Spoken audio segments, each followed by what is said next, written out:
Hi everyone, जय हिंद, जय भारत, जय माता दी। आज हम बात करते हैं जीपी रेटिंग में ड्यूटीज की। डेक रेटिंग में OS, AB that means able bodied seaman, deck fitter, bosun की क्या ड्यूटीज होती है, और यस लास्ट में मैं आपको पंप मैन की ड्यूटीज भी बताऊंगा जो कि आपके लिए जानना बहुत जरूरी है, जो कि स्लाइड में आपको मिलेंगे नहीं। चलिए शुरू करते हैं। सबसे पहले बात करते हैं ओएस की। ओएस कौन होता है? बोसन का राइट हैंड होता है। जब भी कोई चीफ ऑफिसर काम देगा वो बोसन को बोलेगा, बोसन डेक वर्क के लिए थोड़ा काम एबी को देंगे, कुछ काम ओएस को देंगे, और ओएस उनके साथ रहेगा, क्योंकि एबी को डेक ऑफिसर के साथ भी काम करना पड़ता है, जो कि मैं आपको बाद में दिखाऊंगा।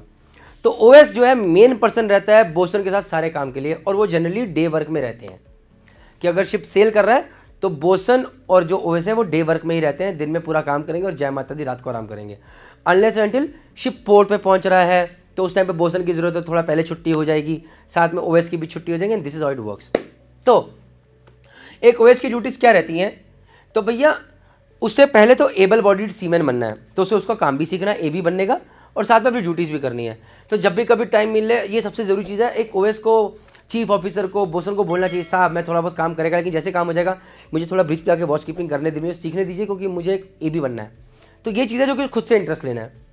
Clean the ship and maintenance, cleaning the ship, mopping, even bridge को क्लीन करना, एलिवे को क्लीन करना, ये सब ओएस करता है, उनकी ड्यूटीज लगी रहती हैं।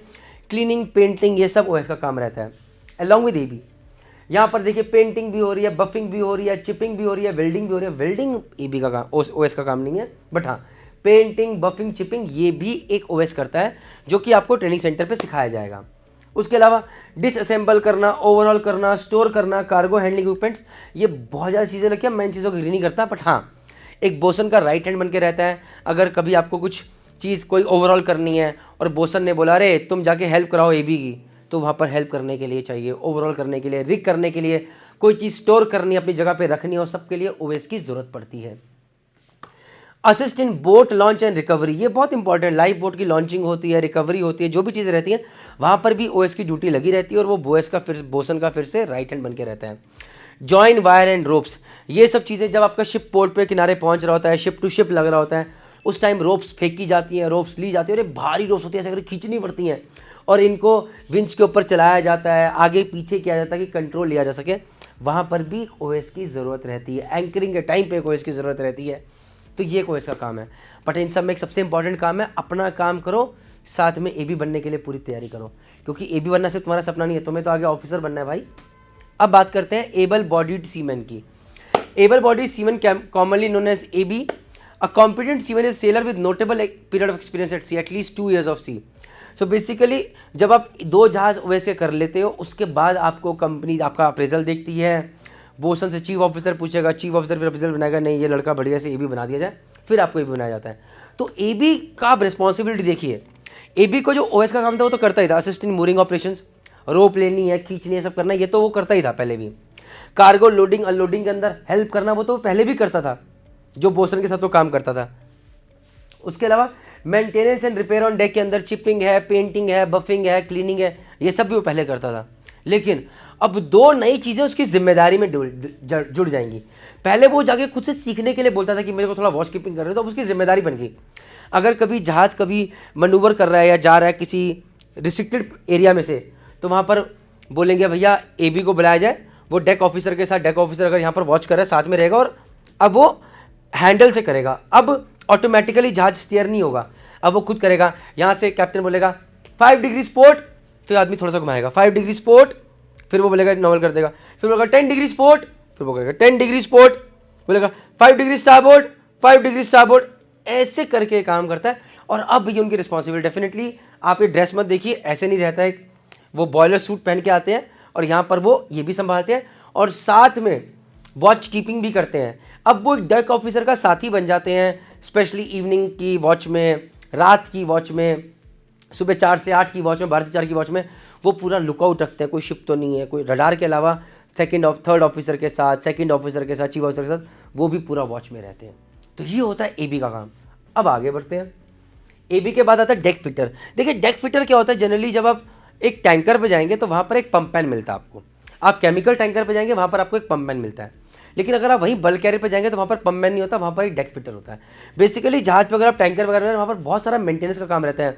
और ये नट एंड बोल्ट खोलने हैं, पाइपलाइन का फ्लैंज लीक करना है, वेल्डिंग करनी है, तो बेसिकली पंपमैन जो होता है एक फिटर ही होता है जो कि डेक के ऊपर काम करता है, और उसे डेक का काफ़ी सारा काम आता है, वॉल्स खोलने हैं, ऑपरेट करने हैं, लोडिंग में पूरा चीफ ऑफिसर के साथ रहते हैं हथियार बन के, वो काम एक पंपमैन करता है। लेकिन कभी कोई आप पुराने जहाज पे चले जाएं बल्क कैरियर पे, तो वहाँ पर एक डेक फिटर भी दिया जाता है कि भैया वेल्डिंग करनी है, कोई पुराना खटारा जहाज है ऊपर भी काम करना है, इंजन रूम में तो त्राहिमाम मची हुई है, तो वहाँ पर डेक फिटर दिया जाता है।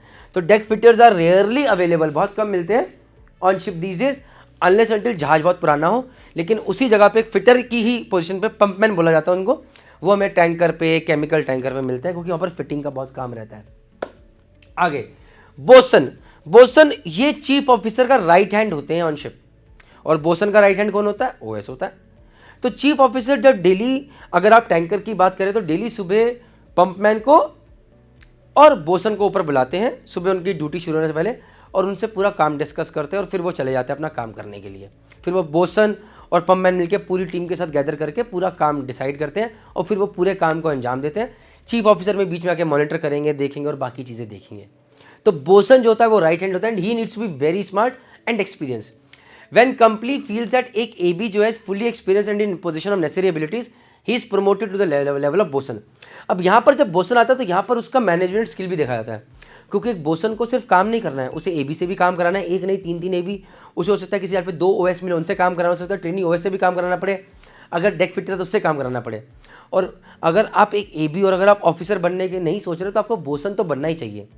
एक तो आपको मैनेजमेंट मिलती है, थोड़ी पावर मिलती है हाथ में, और दूसरा आप डे वर्क पे रहते हैं, जो कि एक अच्छी चीज़ रहती है।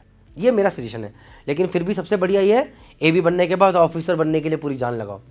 तो एक एबी क्या करता है, पूरे डेक क्रू को अंडर चीफ ऑफिसर सुपरविजन पूरा एलोकेट करता है। भाई ओएस तुम आज ये काम करोगे, अरे भाई एबी आज तुम ये काम करोगे, इस एरिया को क्लीन करोगे, पेंट करोगे, तुम याले एबी तुम ये करोगे, एंड ऑल दो स्टफ्स। और फिर शाम को जाके वो रिपोर्ट कर देते हैं चीफ ऑफिसर को कि भैया ये काम हो गया, ये रह गया, ये कल हो जाएगा। Maintenance and repair on deck जिम्मेदारी बोसन के ऊपर आती है, with chief officer under the whole control. Deck stores paint, ये पेंट लॉकर बराबर रखा है ना, कौन कितना पेंट ले रहा है, क्या हो रहा है स्टोर में, डेक स्टोर में भाई किसी ने बॉयलर सूट ले लिया है, जूते ले लिए हैं, या कोई मेंटेनेंस का सामान लिया है, एंड ऑल दोस्तों वो पूरा बोसन ध्यान रखते हैं। शिप की फायर फाइटिंग में बोसन का बहुत बड़ा हाथ रहता है, ऑफकोर्स सबका हाथ रहता है भाई, बट यहाँ पर पॉइंट डाला हुआ है। उसके अलावा मूरिंग एंड एंकरिंग ऑपरेशंस के अंदर विंड चलानी है, आरिया करना है, लोअर करो, हाफिज करो, ऊपर करो, ये सब चीज़ें बोसन बहुत समझदार होता है और उनका ये रोल रहता है अच्छे से करना।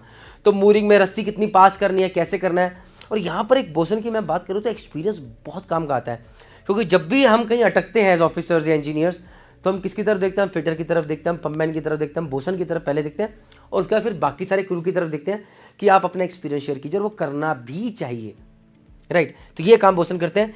मेंटेनिंग विंडलास एंड विंचेस, इन सबकी मेंटेनेंस ये भी बोसन देखते हैं, ऑफ कोर्स हेल्प करते हैं। मेन काम तो मेंटेनेंस का, टेक्निकल पार्ट में तो इंजीनियर्स का रहता है। तो ये सब चीज़ें जो कि एक बोसन देखते हैं। आई होप आपको ये वीडियो अच्छा लगा होगा और बहुत अच्छे से समझ में आया होगा कि एक एबी, एक ओएस, एक बोसन की क्या रिस्पॉन्सिबिलिटी है। बट लास्ट में एक चीज़ ज़रूर कहना चाहूँगा, प्लीज़ बोसन बनने पे अपना एम मत फिक्स कीजिएगा, बनना है तो ऑफिसर बनना है। जय हिंद, जय भारत, जय माता।